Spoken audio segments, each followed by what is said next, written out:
Hey Amarillo, I'm Skylar Gallup, and you're listening to Hey Amarillo, the interview podcast featuring some of the most interesting people and stories of Amarillo, Texas. We record every week at Amarillo College's Innovation Outpost. The IO supports education, workforce development, and industry growth by inspiring and facilitating innovation in the Texas Panhandle. Today's guest is Heather Manderson. Heather is, among other things, an actor. This skill set of hers has taken her to some really cool places, beginning at a pretty young age, and continues to do so, most recently with a show called The Blind, which revisits a pretty traumatic event in Amarillo's history. She takes us through her experience and what it's been like to walk parts of our community back through that painful time. Here's Heather. Heather Manderson, welcome to the Hey Amarillo podcast. Thank you very much. I'm so happy to be here. Happy to have you. We've got a lot of really cool stuff to talk about, but we will begin, as we do with all of our guests here on the Hey Amarillo podcast, and that's asking, what are you doing here? How'd you get here? What's your origin place with Amarillo, Texas? Well, I moved to Amarillo in, I guess it was 2006, raised 2 children here. Was really involved with the Amarillo Theater after several years of being here. And, you know, that's sort of my story with Amarillo. I live in Lubbock now, but I still think if someone says, where are you from? It still feels like Amarillo. Oh. So, yeah, I mean, it sort of sucks you back in. Nice. Place. Yeah. So where in East Texas? I grew up in Athens, left home when I was quite young, and I did professional musical theater for a long time.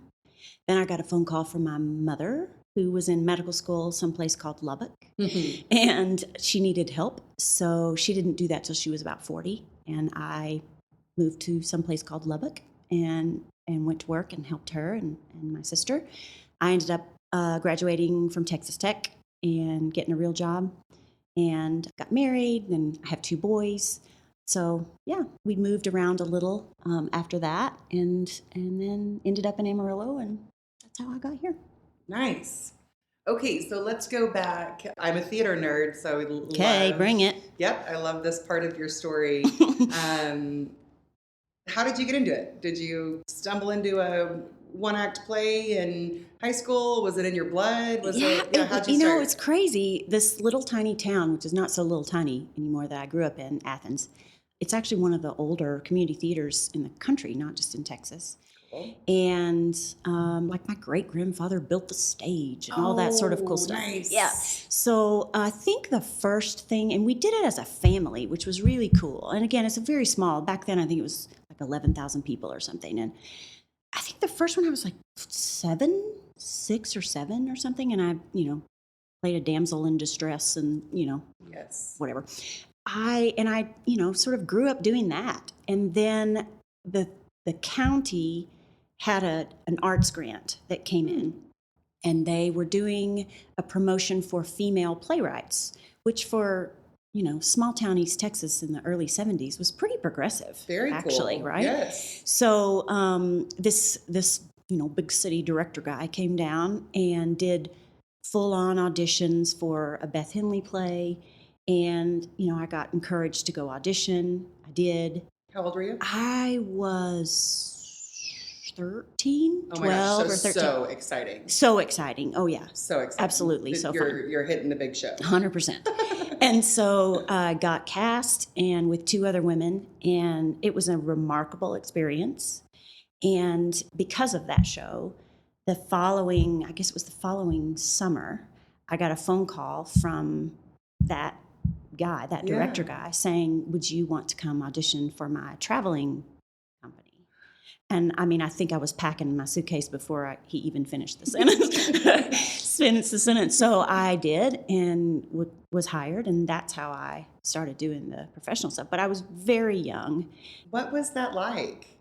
It was wonderful. I was really lucky because, I don't know if my kids had come to me at 13 or 14 and said, hey, so here's what I'm doing. Leaving home, moving away, traveling around with strangers. This is before cell phones and all that stuff. So I would have probably said no. But, it was a different time. It was a very supportive group of people. It was a fascinating, wonderful experience. But it was also really difficult, to be, even though I was really independent and doing what I wanted to do when I grew up, but I was doing it at 13, 14. Yeah. It was really hard. I mean, it was traveling constantly, staying in weird places and learning stuff on the fly. And it was, it was hard. So after several years, even at that age, I remember thinking, I don't know if I want to do this forever or not. Were you like going to school while you were traveling? Sort of. Okay. I mean, I think, thankfully the parameters around that dramatically changed. And this was sort of, this wasn't like big time. So a lot of the equity requirements and things, they were pretty lax back then. So no, for lack of a better word. Yeah. But the education I got doing what I was doing was pretty valuable. Yeah, I guess in that sense, the definition of the word education varies greatly, right? Very much so, very much so. So I ended up, I was just about to start another season when I got the phone call from my mom. So it was sort of one of those, well, this is a way for me to do something else in my life. Time to go. Cool. So it was, I wouldn't trade that experience for anything in the world. It was wonderful. So once I got to Lubbock and, just went to work so I could take care of Mom and my sister. And then I got to a point where I could finish college at Tech and did that. And I got a degree that has nothing to do with theater. Smart girl. Well, and then got a person who started as a theater right, major. Exactly. It happens. So then I got, a real job and did that and all that good stuff. So that's kind of how it started. And then I had lived in Amarillo for over a year and was at a stoplight one evening on my way to the grocery store. And there was like a marquee thing with the date and time on it at the bank or something. Okay. And the day before, I had seen in the newspaper that they were having auditions for a show that I knew very well. What show? Beehive. Okay. I knew the drag version, but they were doing the not drag version. So I remember seeing the sign on, the time on the marquee and thinking, I think tonight is the night of those auditions. And I'm pretty sure the theater's like right over here somewhere. I had never been. So I turned my blinker on and drove to the theater and thought, well, I'm just going to go watch.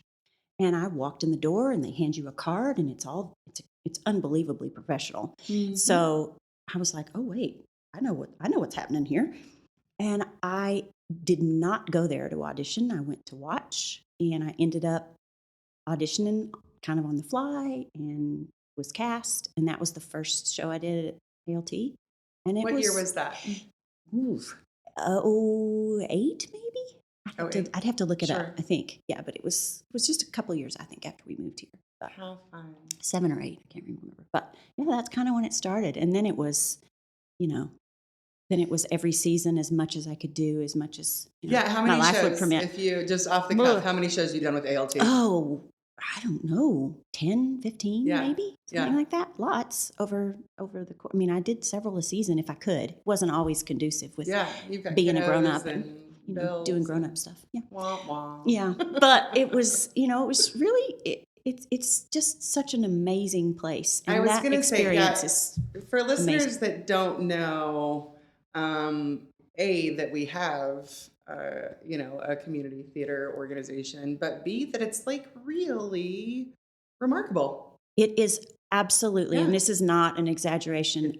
Several of the shows, well, really all of them that I can think of, and the facilities and the caliber of things that they do pale in comparison to a lot of the professional theaters that I had, the good fortune to work in. Yeah. It still blows my mind to this day. I mean, and Jason's done amazing things with it since he's taken over. So, yeah, I'm really proud to say that I've been a part of it. So probably a happy surprise. And I want to step back. We've got a good amount of stuff to talk about regarding theater and some really exciting stuff in Amarillo and much farther.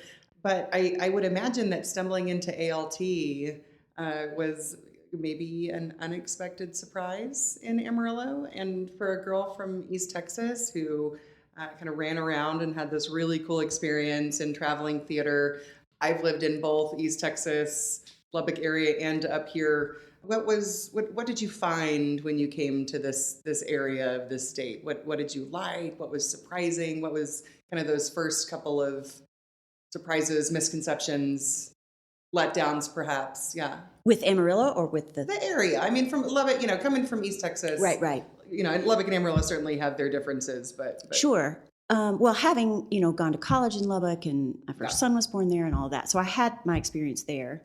Lived several places, and then ended up in Amarillo. It's still remarkable to me how different those two cities are, Lubbock and Amarillo. And Amarillo wins. Sorry, Lubbock, but I mean, in so many ways. I had heard about the Amarillo Theater for years. So I kind of knew that it was here, but I had no idea how amazing it was. Just moving into this community with two small children and, being a mom and doing all those sorts of things, it was lovely. I mean, it was just this very refreshing, welcoming community. So, yeah, that was my experience when I first came to Amarillo, for sure. I'm curious, were you off-put by the open spaces coming out of East Texas? That's an interesting question, because I couldn't anymore move back to East Texas or someplace. Even going to Dallas, sometimes I get claustrophobic almost. It's the weirdest sensation. And I know it's not just me, because I've said that, and people who have moved away and come back said, I can't stand it. I don't know. No, I totally get it, Heather. That's exactly why I asked the question. Because when I moved to East Texas back when I was a journalist, I felt claustrophobic. Absolutely. I mean, just the big open skies. And also, I mean, I know there's lots of, jokes about Amarillo weather and all the things. It's one of my favorite things about this city. I love it because, I mean, it can get cold. It does. And the wind blows. Sure, it does. But it also doesn't all the time. And there's lots of times in between when it's beautiful and lovely and perfect. And, a snowy day here and there is kind of a welcome thing sometimes. You don't really get those in deep East Texas very often. That's right. And it's also worth noting, it is very hot in East Texas right now. It's a warm day here, but... No, not by East Texas comparison, for sure. But, so I actually really enjoyed it. And then once it sort of gets under your skin, it's very hard to, I mean, I love the forest and the mountains and all the things, but as long as I can have some big open sky time. I totally get that. I get it. Noted. For sure. Okay, so now you're part of this, what I know is a beautiful family at ALT, and you're raising your kiddos, and they're out of the nest now. They are. Yeah, they are. 22 and 25. Yeah. And you're part of this really cool project now. Yes. Like really, really cool project. Really, really cool project. So introduce us to The Blind. Let's start with what I think some of our listeners will be familiar with at some level of familiarity. And that's what kind of the topic is. It was this occurrence that caused kind of a very deep trench, I think, in Amarillo back in the 90s. Correct.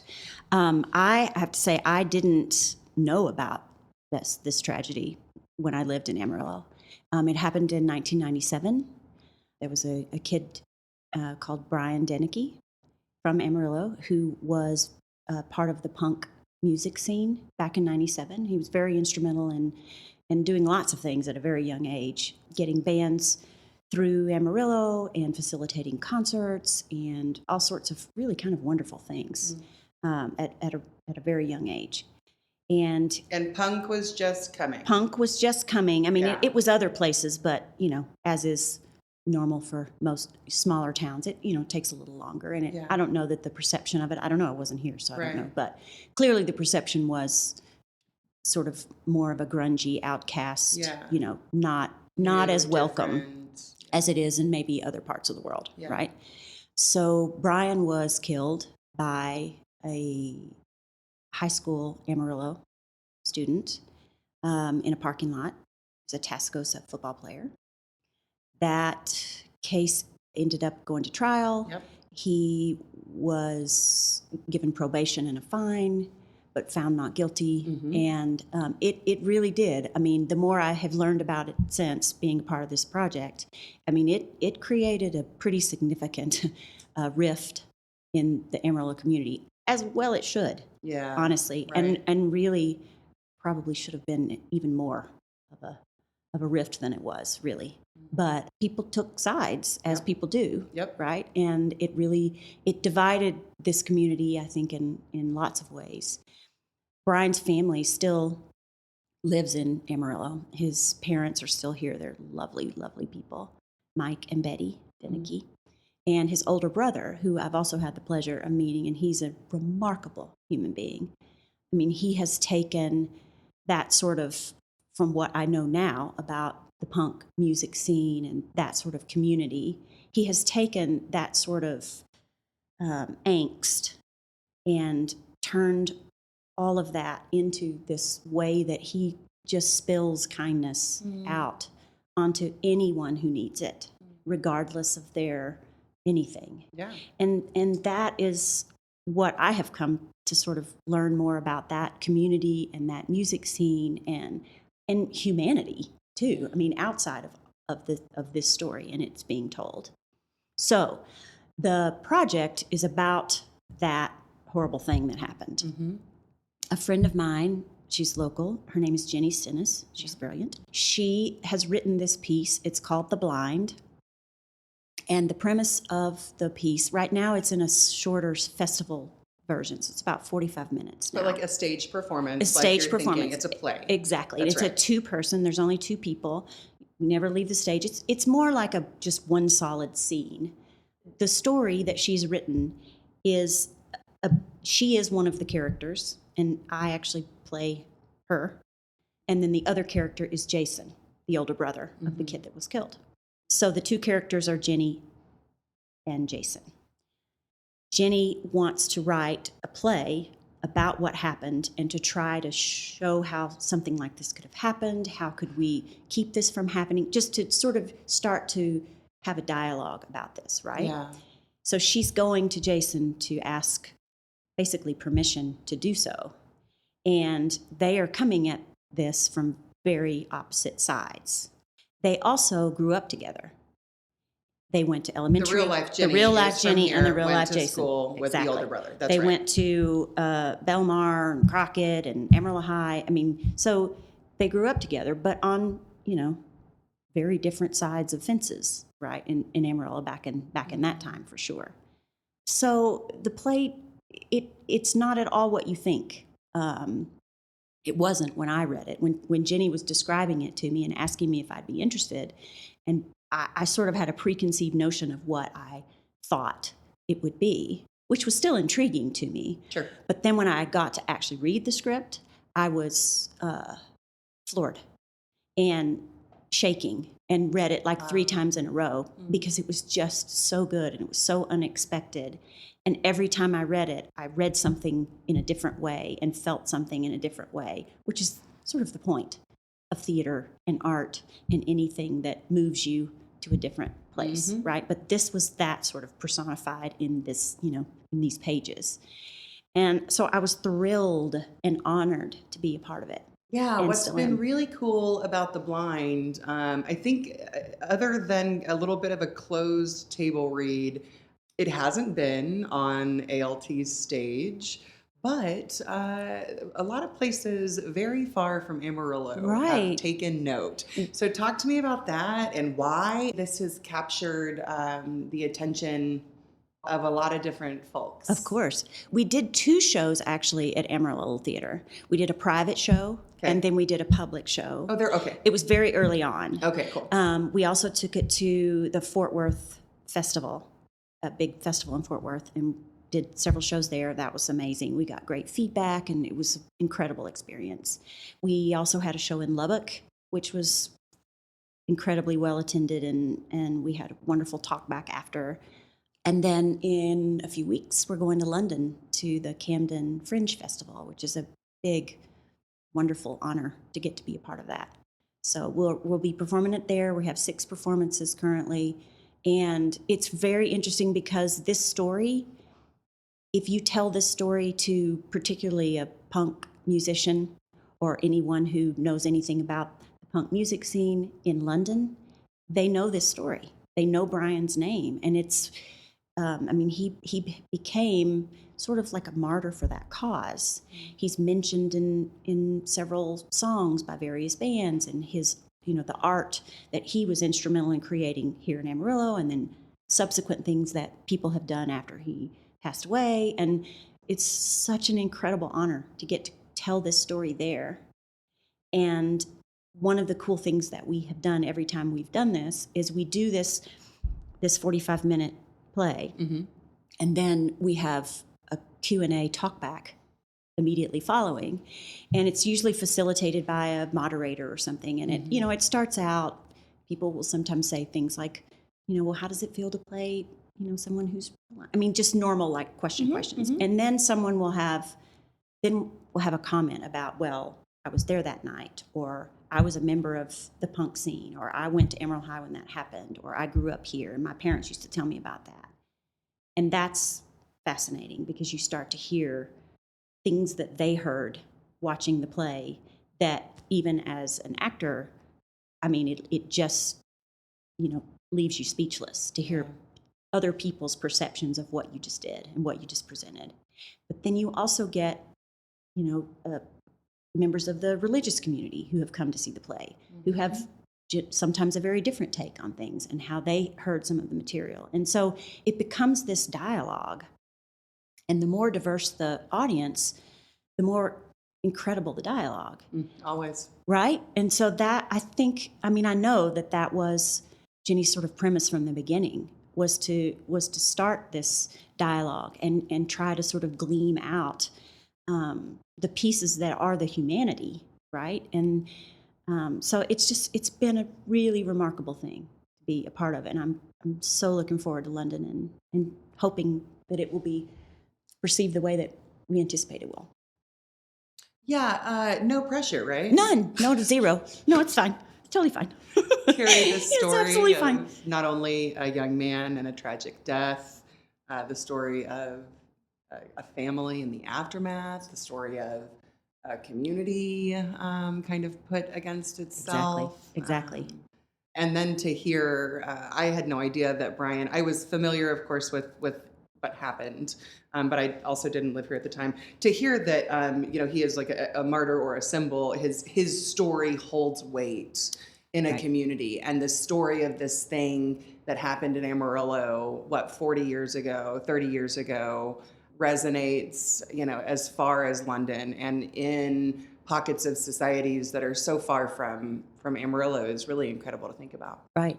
One of the things that Brian and Jason's father has said to us, because I think they've attended almost every show we've done, which has been just lovely, is, thank you for telling this story.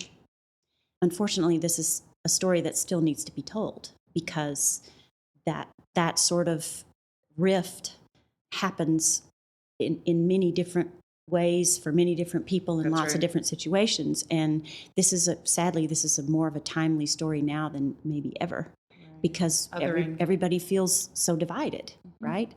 And I do think this was, part of Jenny's focus going into it. To sort of recognize that complacency is a dangerous thing, and particularly your own. That's sort of the first step in deciding, okay, here's a problem that I want to address. How do I do that?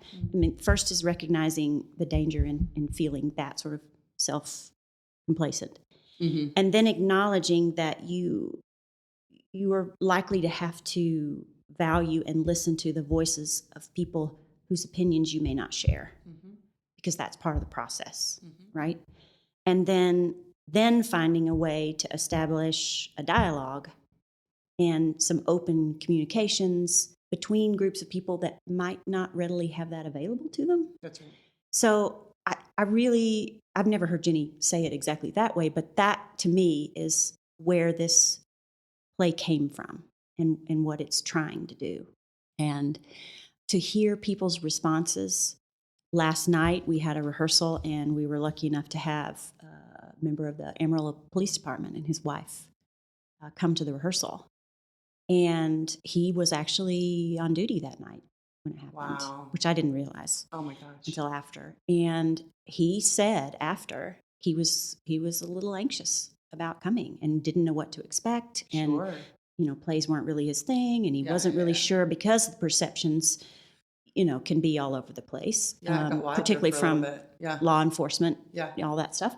It was I'll never forget that conversation last night. It was just to hear his perspective and how he felt and how some of the members that are still in the police department who were there that night or who experienced that, what sort of communication, what sort of dialogue would be helpful from their point of view to facilitate, to keep things like this from happening and to try to establish those dialogues and shake yourself out of that complacency. Yeah. So it's been remarkable every time. There's not ever been a time that we've done any of it that I've thought, this is okay. I mean, it's just all been a really wonderful experience that I know I really had no idea that this is how this was going to feel and this was how this was going to go. It's been life-changing for me. What has it done to your perspective of our community? Because you've listened, I'm kind of talking more about the roundtables or the after show conversations. What have you been surprised by? What has challenged your own perceptions? What has been like your big takeaways from listening? Because really what you've had is like a main line into trauma in our community that occurred 30 years ago. Absolutely. So what has that had you kind of reflecting on? Oh, so many things. Probably the common denominator, though, is how many times people who have seen the show and who have either reached out to us afterwards or came to the talk back and spoke up. So many people say, this was not what I expected.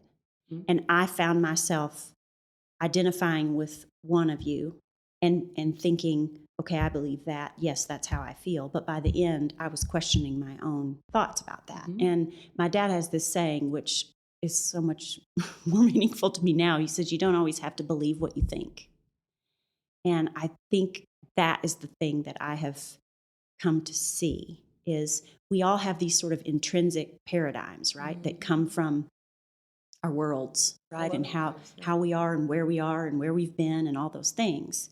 And whether you know it or not, the things that you say and the actions that you take or don't take, they're rooted in that. Mm-hmm. And so you may not think that is how you are, but you are, and so I think his point is you can question those paradigms just because that's the way you grew up or that's the way you thought because church told you to or your mama told you to or your coach told you to. Had an experience one time. All of the things that mold us. Absolutely. Right. I mean, you think that because someone told you think that. Mm-hmm. But you don't have to believe that forever. You can question that. You can question your own paradigms. And I've seen that happen with people sitting in front of me. I've had people reach out to me and say, I saw this 6 months ago. I'm still thinking about it. Like I made this decision instead of that decision because I remembered, this section of the play where he said this or you said that. Or so, that's a really powerful thing to be a part of. It is. So now when my dad says that all the time, I'm like, yeah, I understand that on a much deeper level than I ever did. That's a good one. You don't have to believe what you think. Mm-hmm. Yeah, I'll sit with that one as well. Yeah, it is. I mean, you do have to, but once you sort of wrap your brain around, okay, I mean, just because this is my norm doesn't mean it has to be my only norm. I mean, that norm can change, that norm can morph. My brain can open, my heart can open. I can see things for what they are through different lenses, So I don't know. I think that's a lesson that we all need to hear, inside and outside of the story. Does your marketing feel like a shot in the dark? Are your social media posts getting lost in the scroll? Unlock your business's potential with SKP Creative. They know your audience and design posts that reflect your brand and drive real engagement. From scroll-stopping social media content to powerful traditional marketing, graphic design, and website development, SKP Creative covers it all. Are you ready to elevate your feed and turn your marketing into a success story? Visit skpcreative.com today. All right, we're back with Heather Manderson. Heather, now it's time for 8 Straight. Okay, bring it. Yep, it's the part of the show where we ask the same, or kind of most of the time, the same questions. I'm still playing with the questions. I like this set, though. Yeah. You can answer them in as much or as little detail as you'd like. All right. Okay, first off, when you think of Amarillo 10 years from now, what do you hope for? I hope for a greater political diversity. I hope for the same dollars and efforts that are spent in some community areas to be focused on all of them. I mean, some like the north side of town, and the side of town, the Plemons that I lived in, and I hope that they continue the amount of urban development that they have done. So that's what I would hope. Very good. Other than wind, what do you think this area has too much of? Potholes and convenience stores. That's what I remember. And a very pragmatic answer. Every time I'm back, I'm like, dadgummit. So, yeah. Conversely, what does the area not have enough of? I would go back to kind of what I hope that it would develop over in the next 10 years. More conversations about developing areas of town that aren't the ones that, people tend to flock to, like the downtown area and the Clemens Eagle area and some of in the north side of town. And I think that there needs to be more development and focus on those. You spread the love a little. Spread the love. There you go. Always, exactly. Right? With schools and everything. When was the last time you went to Paladora Canyon, Heather? I went it was about 2 years ago. Okay. But I'm headed there when we finish here. Oh, so, perfect. yeah, I'm heading out there this afternoon. So perfect. I think all the trails are open except for one I checked. Yeah, we're rehearsing tonight out there. So. Oh, fun. I know. Fun. It's not bad digs. Yeah, it's beautiful out there. I love it. And every time I go, I always think, why don't I come here more often? Yeah, so, for sure. That's. What's your favorite local restaurant? 575. It's a required, even if I'm passing through, I have to stop. What's your pizza order? The green striped piggy. Yeah. I had one yesterday that was a little diversion for me, but it was also good. Don't remember the name of it. I don't have one named after me yet, which I'm a little bitter about. No, Lubbock doesn't have anything even remotely close. It's wonderful. It's my favorite. I will challenge your green striped piggy to add drizzled honey and slivered almonds. Okay, I always drizzle the honey, but then I use the green vinegar sauce combo with the honey. Okay, the green vinegar sauce. I'm going to raise you that. I will. Okay. Received. Okay, perfect. How do you describe Amarillo to people outside of the area? Not what you'd expect. I mean, the weather is not what you've been told. I mean, it can be, but, there's no traffic or very little. We don't have rush hour. We have rush 5 minutes. That's right. Right. Here's the thing that I remember noticing really very early on living here. I don't think I've ever lived in a place that has the kind of support for local businesses that Amarillo has. And I mean, even being in Lubbock now, like it's chain after chain after chain. And there are some, but I recognize being here, like the amount of community effort and commitment that is put forth for community-based businesses. And I think that's really admirable. That's strong. It's really strong. And not inherently present. I agree. It's not just a given that a city would really pour into its locally created. You think about the Palaces and the Pondesettas and these really great, successful. Yeah. That's great. That's something that I remember standing out to me and still does. What is the most underrated aspect of living here? Your appreciation for big open skies. I mean, that's going to just get ready. If you move here, it's going to happen. And it's going to be really hard for you to go live in a forest after living here, because it's just, you won't ever be able to do that. Also, there's so much access here to arts and appreciation for them. I hope that continues to, I would put that in my 10-year plan also, for that to just continue on the path that it's on. Having lived other places, I'm still in awe of how much the arts are appreciated here, Mm-hmm. how much people support the universities that are here, how much community involvement comes from those universities. Also, just geographically, the access to other places. Yeah. It's so much easier to get places from here than it is even from Lubbock 100 miles away. Yeah. So, Yeah.